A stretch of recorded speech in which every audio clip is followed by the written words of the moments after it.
والد صاحب کا علاقے میں کافی نام تھا اور رعب دبدبے کی وجہ سے لوگ ان سے اونچی آواز میں بات نہیں کرتے تھے۔ گاؤں والوں کے بیچ کوئی بھی جھگڑا یا مسئلہ ہوتا والد صاحب ہی حل کرتے۔ میرا بھائی فراز بھی والد صاحب سے بہت ڈرتا تھا۔ ان کی سخت مزاجی کی وجہ سے گھر کے اندر بھی کسی کی جرأت نہ تھی کہ ان کا حکم ٹالے اور ان کے سامنے دم بھی مار سکے۔ امی کے انتقال کے وقت میں کالج کے آخری سال میں اور فراز نامی کا امتحان دے رہا تھا۔ ہم بہن بھائی میں بہت محبت تھی۔ ماں کے بعد بڑی بہن ہونے کے ناطے ساری ذمہ داری مجھ پر آ پڑی اور میں فراز کا بہت خیال رکھنے لگی۔ وہ اپنا ہر مسئلہ ہر بات مجھ سے کرتا اور میں بابا جان کو بتاتی، کیونکہ میں سمجھدار تھی اور اپنے بابا جان کے مزاج کو سمجھتی تھی۔ والد صاحب کی 8 مربع اراضی تھی۔ گھر میں کسی شے کی کمی نہ تھی سوائے ماں کے۔ جب ان کی یاد آتی تو ہم اداس ہو جاتے۔ فراز ماں کو بہت یاد کرتا تھا۔ وہ روتا تو میں اس کے آنسو پونچھتی، دلاسا دیتی، سمجھاتی کہ اگر ماں کی روح کو سکون دینا چاہتے ہو تو پڑھائی پر توجہ دو، کچھ بن کر دکھاؤ اور اپنا مستقبل روشن کرو۔ امی مرحومہ کی بہت خواہش تھی کہ فراز انجینئر بنے۔ میری حوصلہ افزائی سے وہ بہت توجہ سے دل لگا کر پڑھنے لگا۔ FSC کے بعد والد صاحب نے اس کے پڑھنے کے لیے لاہور کے ایک اعلیٰ انجینئرنگ کالج میں داخلہ دلا دیا۔ پھر وہ دن بھی آ گیا جس کا ہم سب کو انتظار تھا۔ میرے بھائی نے والدہ مرحوم کی خواہش کی تکمیل کی اور انجینئر بن گیا۔ بابا جان کی کوشش سے اس کی ملازمت پنجاب کے ایک چھوٹے سے شہر میں ہو گئی، جہاں غیر ملکی ماہرین کے تعاون سے ایک پروجیکٹ پر کام ہو رہا تھا۔ بھائی کو وہاں جو رہائش گاہ ملی اس کے سامنے اوورسیز کا مکان تھا، جس کی ایک جوان سال اور خوبصورت بیٹی تھی۔ اس کا نام میرو تھا۔ جب وہ کالج جانے کے لیے گھر سے جاتی اسی وقت بھائی بھی آفس جا رہا ہوتا۔ یوں دونوں کی صبح سویرے مڑ بھیڑ ہو جاتی۔ میرو فراز کو پسند کرنے لگی۔ وہ آفس سے لوٹتا تو اپنے دروازے پر کھڑی ہوتی اور دور سے اس کا دیدار کر لیتی۔ جلدی فراز کو اندازہ ہو گیا کہ یہ لڑکی اس کے لیے کھڑی ہوتی ہے اور اس میں دلچسپی لے رہی ہے۔ وہ نوجوان تھا۔ روز ایک حسین لڑکی کو منتظر پا کر اسی بھی میرو کا خیال رہنے لگا۔ ایک روز فراز اپنے مکان کے گیٹ پر کھڑا تھا کہ ایک بچی جو میرو کی ملازمہ کی بیٹی تھی ایک پرچہ لے کر آئی اور بھائی کو دے دیا۔ اس پر میرو نے اپنا نام اور فون نمبر لکھا تھا۔ بھائی اس چھوٹے سے شہر میں بوریت محسوس کرتا تھا۔ اگلے روز اس نے اس یک طرفہ چاہت والی کو فون کر دیا۔ فون کے ذریعے رابطہ ہوا تو باتوں کا سلسلہ چل پڑا۔ اس کی باتوں نے میرے بھائی کا دل مول لیا۔ اب فون پر گفتگو روز کا معمول بن گئی۔ زندگی میں مسرت کی مٹھاس گھلنے لگی، مگر بات فون تک ہی محدود تھی۔ ملنے سے دونوں نے ہی گریز کیا تھا۔ چھوٹا سا شہر تھا، ملنے میں بدنامی کا خطرہ تھا اور دونوں اس خطرے سے بچنا چاہتے تھے۔ جب فراز آفس کے کام سے تھک کر رہائش پر آتا تو میرو سے فون پر باتیں کرتے ہی اس کی ساری تھکن دور ہو جاتی۔ وہ بھی شدت سے منتظر ہوتی کہ کب فراز کا فون آئے اور وہ اس سے باتیں کرے۔ وہ FA کی طالبہ تھی اور یہ خوشحال لوگ تھے۔ ابھی اس لڑکی کی کہیں منگنی نہیں ہوئی تھی، سو وہ بطور جیون ساتھی اپنے طور پر میرے بھائی کو منتخب کر چکی تھی۔ وہ دن رات اس کی دلہن بننے کے خواب دیکھنے لگی۔ اس نے فراز کو بتا دیا تھا کہ وہ اس کے ساتھ شادی کی متمنی ہے اور یہ بھی کہ اس کے والدین کی طرف سے کوئی رکاوٹ نہیں آئے گی، کیونکہ اس کے ماں باپ نے کہہ دیا تھا کہ وہ بیٹی کی شادی میں اس کی پسند کا خیال کریں گے، بشرطے لڑکا اچھا خاندان کا اور پڑھا لکھا ہو۔ میرو اپنے والدین کی اکلوتی اور لاڈلی بیٹی تھی اور اس بارے پر اعتماد تھی کہ ماں باپ اس کی خوشی کا خیال کریں گے۔ وہ تو مطمئن تھی، مگر فراز کا معاملہ برعکس تھا۔ والد صاحب نہایت روایت پسند شخص تھے اور اولاد کی شادی کے معاملے میں مطلق العنان قسم کے جابر حکمران تھے۔ ہماری مجال نہ تھی کہ ان کی مرضی کے خلاف سوچتے یا حکم عدولی کر سکتے۔ اس بار جب بھائی گھر آیا، بابا جان نے اس کی شادی کا تذکرہ چھیڑ دیا۔ میرا نکاح تو انہوں نے پہلے ہی اپنے بڑے بھائی کی بیٹی سے کر دیا تھا، بس رخصتی ہونا باقی تھی۔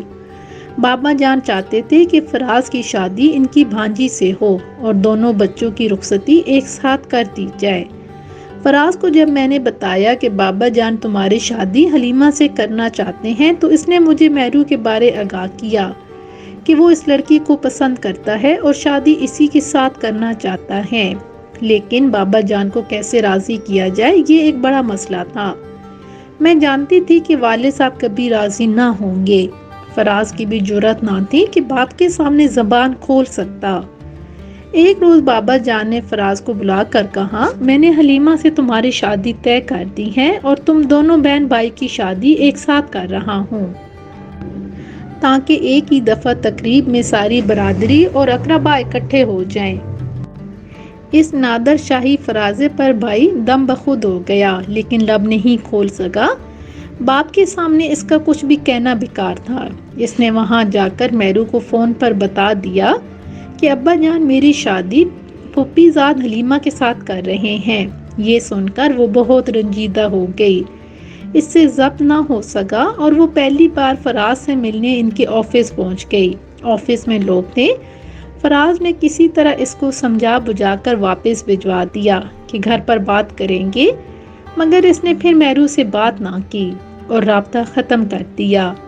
میرو نے بہت کوشش کی کہ فون پر تو بات ہو، مگر بھائی نے اس کا فون نہ سنا۔ تب وہ ایک روز دوبارہ آفس آ دھمکی۔ وہ بڑی دلیر لڑکی تھی۔ آفس میں اس نے وویلا مچا دیا کہ تم مجھ سے فون پر گھنٹوں میٹھی میٹھی باتیں کر سکتے ہو اور شادی نہیں کر سکتے، تمہیں مجھ سے شادی کرنا ہوگی۔ فراز اس سے کوئی جھوٹی بات نہ کرنا چاہتا تھا، سو صاف کہہ دیا کہ یہ ممکن نہیں ہے۔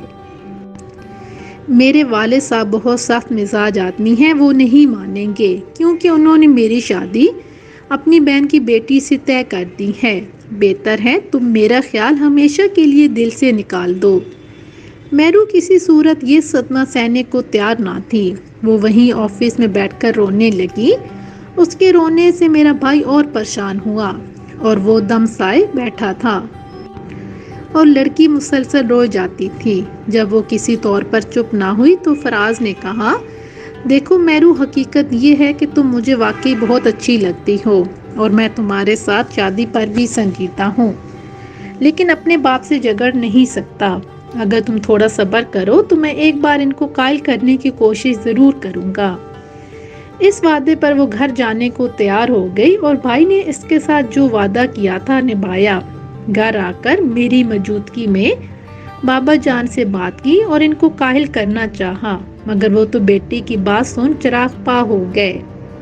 مجھے کہنے لگے، بیٹی تم ہی اس سر پھرے لڑکے کو سمجھاؤ، یہ مجھے برادری میں ذلیل کرنا چاہتا ہے۔ اسے کہو کہ یہ عشق محبت والے چکر سے باز رہے، نہیں تو میں اس کو آگ کر دوں گا۔ فراز بھائی نے کہا، ابا جان آگ کر دیں گے تو بھی میں خود کما کر اپنے اہل خانہ کو پال لوں گا۔ دولت ہی تو سب کچھ نہیں ہوتی۔ بھائی کی اس دلیل کو والد نے اپنی بےعزتی سمجھا اور انہوں نے بندوق نکال لی۔ تب میں بیچ میں آ گئی اور بندوق کی نال پکڑ لی۔ بابا جان خدارا ایسا نہ کیجیے، میں رو رہی تھی۔ یہ آپ کا اکلوتا بیٹا ہے، کچھ تو سوچیے، میں اسے سمجھا لوں گی۔ میرے رونے بلکنے اور ہاتھ جوڑنے پر وہ تھم گئے اور یہ کہہ کر کمرے سے نکل گئے کہ اس کو سمجھا دو کہ آئندہ ایسا سوچے بھی نہیں کہ میں اس کی شادی رات چلتے لڑکی سے کر دوں گا۔ فراز اس قدر پریشان تھا کہ اس سے پہلے میں نے اسے کبھی اتنا پریشان نہیں دیکھا تھا۔ تسلی دی کہ بھائی دل چھوٹا نہ کرو، ابا جان جو کر رہے ہیں بہتری اسی میں ہے، ورنہ پھپھو کو انہیں جائیداد میں سے پورا حصہ دینا پڑے گا۔ آپا میں اپنے سے زیادہ میرو کے لیے پریشان ہوں، کاش میں نے اس سے فون پر رابطہ نہ رکھا ہوتا، وہ تو اس بات کا اتنا غم کرے گی کہ آپ سوچ بھی نہیں سکتی۔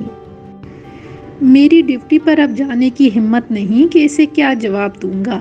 جب وہ ڈیوٹی پر جا رہا تھا بے حد اداس تھا۔ والد صاحب نے تو اس کی شادی کے کارڈ بھی چھپوا لیے تھے اور ایک کارڈ اس کو پوسٹ کر دیا کہ دیکھ کر بتاؤ کیسا ہے۔ دراصل وہ بیٹے کو اس بات کی اطلاع دینا چاہتے تھے کہ 15 روز بعد تمہاری شادی ہے۔ بھائی نے فون پر میرو کو اطلاع دی کہ شادی کی تاریخ طے تھی اور اب کارڈ بھی چھپ گئے ہیں۔ اب خودکشی کرنے کا بھی کوئی فائدہ نہیں۔ والد صاحب اپنے موقف سے ہٹنے والے نہیں ہیں، لہٰذا اب کچھ نہیں ہو سکتا۔ تم خودکشی کر کے خواہ اپنی جان گنوانے کی کوشش مت کرنا۔ میں ہرگز خودکشی کرنے والی نہیں، اب بھی سب کچھ ہو سکتا ہے، میرو نے کہا۔ اگر تم کچھ نہیں کر سکتے تو میں کوشش کرتی ہوں۔ میں تمہارے والد سے خود ملوں گی اور ان کو منا لوں گی۔ ایسی غلطی قیامت لے آئے گی، یہ ہرگز مت کرنا۔ وہ تمہیں گھر سے نکال باہر کریں گے، نہیں تو بندوق سے تمہارا قصہ تمام کر دیں گے۔ فراز نے اسے بہت ڈرایا دھمکایا، مگر وہ دیدہ دلیر بالکل بھی نہ دبکی، بلکہ اپنے جذبہ صادق پر فخر کرنے لگی۔ اس نے کہا، میں نے تمہارے آفس سے پتہ لے لیا ہے اور اب تمہارے والد سے ملنے جا رہی ہوں۔ فراز اسے روکتا رہ گیا اور وہ والد صاحب سے ملنے ہمارے گھر آ گئی۔ میں دوپہر کا کھانا لگوا رہی تھی کہ ملازمہ نے بتایا کہ بڑے صاحب سے ملنے ایک لڑکی آئی اور اپنا نام میرو بتاتی ہے۔ میں نے کہا کہ اس کو ادھر لے آؤ۔ اس سے پہلے کہ ملازمہ اسے میرے پاس لاتی، وہ از خود ابا جان کی بیٹھک میں پہنچ گئی۔ میرا بغیر اجازت اتاق کی سمت جانا منع تھا۔ تبھی مجھے نہیں معلوم اس نے بابا جان سے کیا کہا اور انہوں نے کیا جواب دیا، لیکن جب وہ اتاق سے باہر آئی تو اس کا چہرہ خوشی سے دمک رہا تھا۔ واقعی وہ بہت خوبصورت لڑکی تھی، اسے دیکھ کر آنکھیں خیرہ ہوتی تھیں۔ اسے گفتگو کا بھی سلیقہ تھا۔ والد صاحب نے اسے ہمارے ساتھ کھانے کی میز پر لا بٹھایا اور پھر اپنی خصوصی گاڑی میں واپس اس کے گھر بھجوا دیا۔ دوسری گاڑی میں وہ فراز بھائی کے پاس چلے گئے۔ باپ کو دیکھ کر اس کی تو سیٹی گم ہو گئی۔ انہوں نے بیٹے کو حکم دیا کہ دفتر سے چھٹی لو اور جلدی تیاری کرو، تم نے میرے ساتھ جانا ہے۔ جب بابا جان نے بتایا کہ میرو کے دادا سے پرانی رشتہ داری نکل آئی ہے، تب وہ بزرگوں کے تعلق داری کا پاس رکھتے ہوئے بیٹے کی خوشی کو بھی پورا کر رہے ہیں اور میرو کو بہو بنا رہے ہیں، تو مجھے اپنے کانوں پر یقین نہیں آیا اور فراز تو خوشی سے زیادہ حیرت کی کیفیت میں تھا، جیسے اسے سکتہ ہو گیا ہو۔ یہ میرو کی چاہت کا اخلاص تھا یا اس کی جرأت کا کمال؟ والد صاحب کا دل جانے کیوں اس نے موم کر لیا۔ وہ کام جو میں اور فراز لاکھ چاہتے ہوئے بھی نہ کر سکے، اس دان پان سی لڑکی نے کر دکھایا۔